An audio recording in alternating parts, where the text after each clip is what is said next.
नमस्कार मैत्रिणींनो, स्वागत आहे इझी फूड रेसिपीज मराठी चॅनलमध्ये। आपल्या सर्वांच्याच घरी नेहमी भात शिल्लक राहत असतो। अशा भाताच्या त्याच रेसिपी खाऊन तुम्हालाही कंटाळा आला असेल। अशाच या उरलेल्या भातापासून आपण मस्त अशी कुरकुरीत आणि वर्षभर टिकणारी रेसिपी पाहणार आहोत। त्यासाठी येथे माझ्याकडे हा रात्रीचा शिल्लक भात होता। हा भात मिक्सरच्या भांड्यामध्ये थोडे गरम पाणी घालून वाटून घ्यायचा आहे। पाणी जास्त घालायचे नाही, अशा प्रकारे पेस्ट होईल एवढेच पाणी घालायचे आहे। सगळा भात वाटून झाल्यानंतर आता येथे मी कढईमध्ये वाटलेला भात काढून घेतलेला आहे। अगोदर गॅस पेटवलेला नाही, गॅस बंदच ठेवून यामध्ये गरम पाणी घालून घ्यायचे आहे।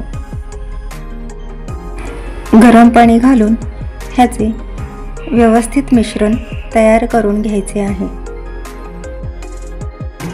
यामध्ये गाठी राहणार नाहीत, याकडे लक्ष द्यायचे आहे।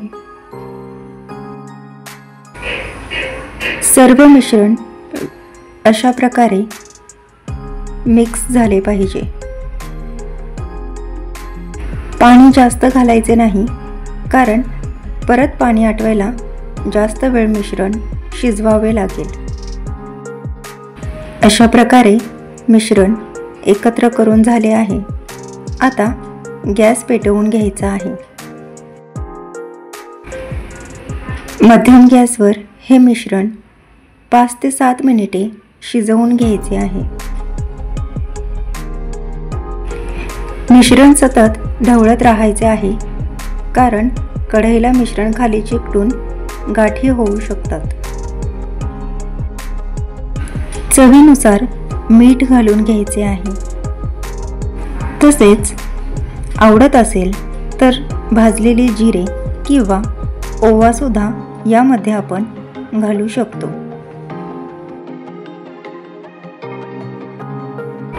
पाहू शकता, मिश्रण पहिल्यापेक्षा जास्त फुललेले दिसत आहे। अशा प्रकारे उलटी पळी करून मिश्रण चेक करू शकता। पळीवरचे मिश्रण संपूर्णपणे पडत नाहीये, याचाच अर्थ आता गॅस बंद करायचा आहे। मिश्रण गरम असतानाच आपण एका प्लास्टिकवर पापड घालून घेणार आहोत। हे पापड आपण घरामध्ये फॅन खाली सुद्धा सुकवू शकतो।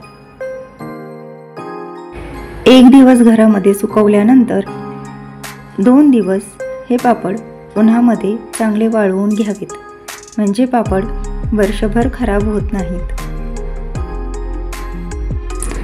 आता मी इथे उन्हामध्येच पापड घालून घेत आहे।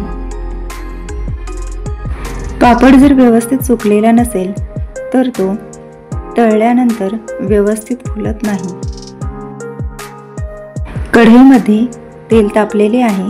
आता आपण तयार केलेले पापड तळून बघूयात।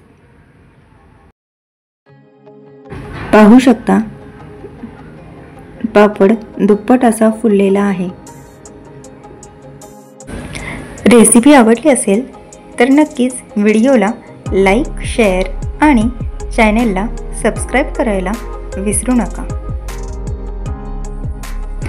पाहू शकता किती मस्त असा कुरकुरीत पापड तयार झालेला आहे।